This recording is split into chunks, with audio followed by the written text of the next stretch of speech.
Valorant, at its highest levels, becomes less about raw mechanical aim and more about tactical precision, psychological foresight, and team synergy. As players ascend in rank, the margin for error narrows and strategic play often dictates the outcome of a round. Among the most effective habits top players cultivate are techniques like pre-aiming specific jiggle peek angles, jump peeking for safe information gathering, playing anti-flash positions, and leveraging game audio for clutch scenarios. These tactics, though subtle, can elevate an average player into a formidable opponent. One such habit is pre-aiming jiggle peek angles. In the tactical world of Valorant, peeking isn't just about seeing first, it's about being ready to shoot before you see.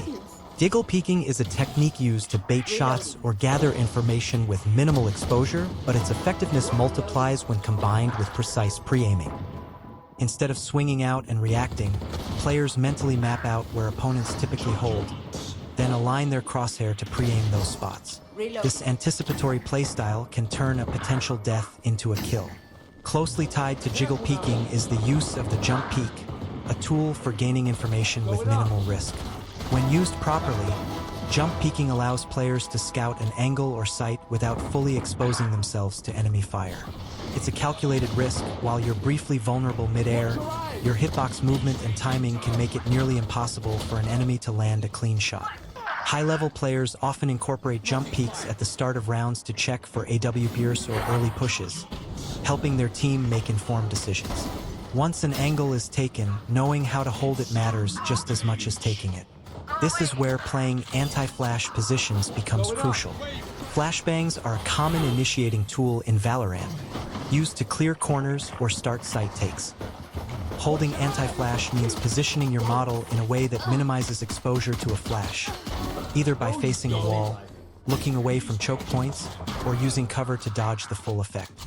This allows defenders to maintain vision and react while attackers are still blinded, shifting the advantage in tight site defenses.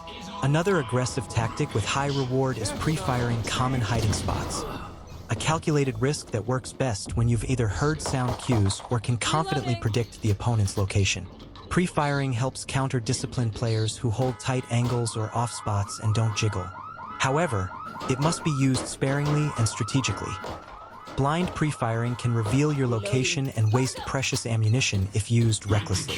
Arguably, the most underappreciated tool in a player's kit is game audio, particularly in clutch or post-plant situations. The sound of a spike tap, a reload, or even footsteps can offer enough information to swing around.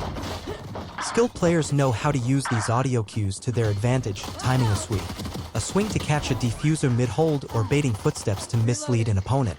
Audio literacy in Valorant isn't just about hearing, it's about listening with purpose and reacting with intent. These mechanical and sensory skills only reach their full potential when combined with utility usage, communication, and refined game sense. A perfectly thrown smoke or flash means little if your teammates aren't ready to follow up. Similarly, making a solo play without informing your team can result in unnecessary deaths. Elite Valorant gameplay requires syncing all aspects of the game: abilities, communication, and intuition. Often, outplaying an opponent has less to do with flick shots and more to do with baiting utility, predicting rotations, and coordinating timing. Finally, perhaps the hardest lesson to learn, and one that separates good players from great ones, is this: sometimes not taking the fight is the best play. Valorant rewards survival and smart decision-making just as much as flashy multi-kills. Choosing to save a weapon, hide until the spike detonates, or play for post-plant instead of taking a 1v3 can preserve team economy and win the war instead of the battle. Discipline, restraint, and the ability to think 2 steps ahead define the most clutch players in the game. In conclusion, mastering advanced tactics in Valorant requires more than sharp aim. It involves the intentional blending of micro-mechanics and macro decisions, knowing when to peek, how to hold, and when not to fight at all. These nuanced techniques, when woven together, create a complete, high-level player capable of consistently outmaneuvering opponents. In the end, it's not always the fastest shot that wins, it's the smartest one.